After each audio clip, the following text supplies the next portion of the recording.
Hello, I'm here today with Saints in Armor by GMT Games. It is the sixth game in the Musket and Pike series.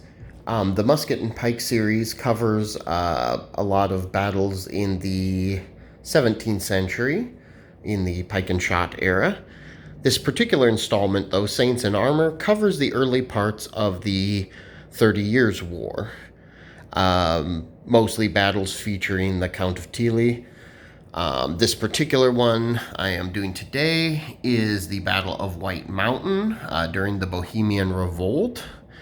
During the early parts of the Bohemian Revolt, fortunes kind of swung back and forth, but now the Empire is sending troops in, allied with the Catholic League, along with a lot of funding from Spain, some elite Polish cavalry. So the Count of Tilly was able to maneuver around the Protestant forces, trying to make a drive right on the capital, Prague, right at the heart of the Bohemians. So the Protestants have established a strong defensive position outside the town of Prague, up in the mountains. It's called White Mountain, actually.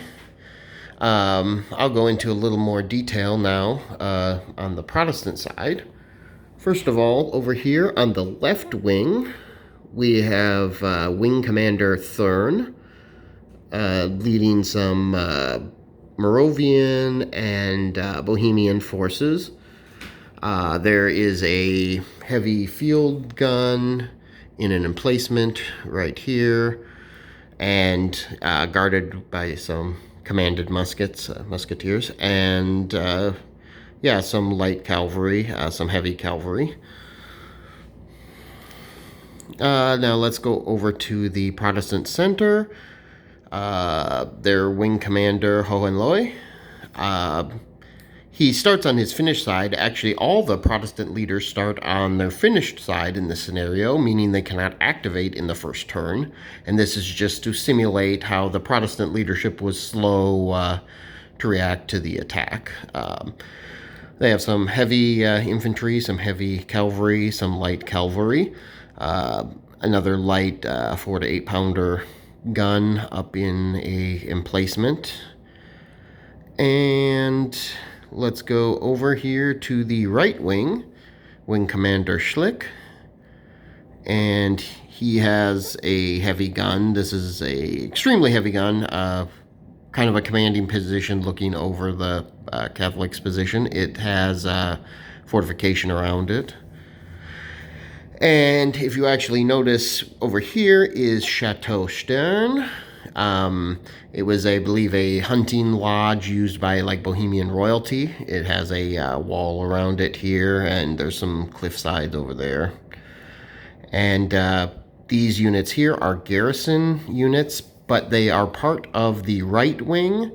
However, they have this little white line around their name, and that means they do not have to follow the orders for that wing, and they don't have to remain in communication as long as they stay within the boundaries of the chateau. There's a victory point hex here for the Catholic forces if they are able to occupy with good order heavy infantry units. Now let's swing back here. Adding some depth to the line is some Transylvanian cavalry, light cavalry. They are, unfortunately, however, not able to activate initially. In fact, at the end of each turn during the marker removal phase, you roll on this table, and there's a possibility of them leaving the battlefield completely or remaining inactive, or they can commit to the battle, and then you can use their forces as normal and activate the wing as normal. Historically, I believe the Transylvanians pulled out and kind of left, didn't have any effect on the battle, so we'll see how that goes. Now, going down the hill here, or the mountain, we have the Catholic side. We'll start with the Imperial forces. That's over here. We have the Imperial First Echelon here. led by Maximilian, the Prince of Liechtenstein. He has some light cavalry, some heavy cavalry. And then we have the army commander, Bucquoy. And then second echelon with the second echelon wing commander, Tiefenbach. Interestingly enough, though, Bucquoy can only activate when the first or second echelon, Imperial echelons, activate. He cannot activate during the Catholic League wing activation.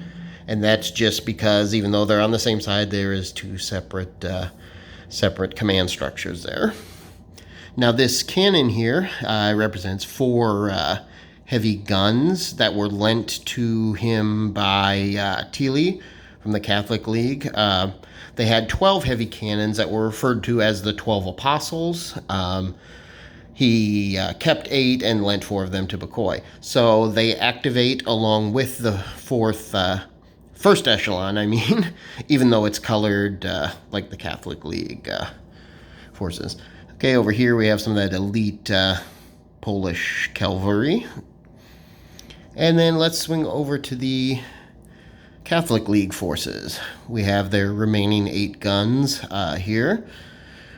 Some commanded muskets, light infantry filling up the gaps as skirmishers. And then we have the League wing commander, Tilly, Johann Circles. Definitely very great commander. He definitely won the day in this particular engagement.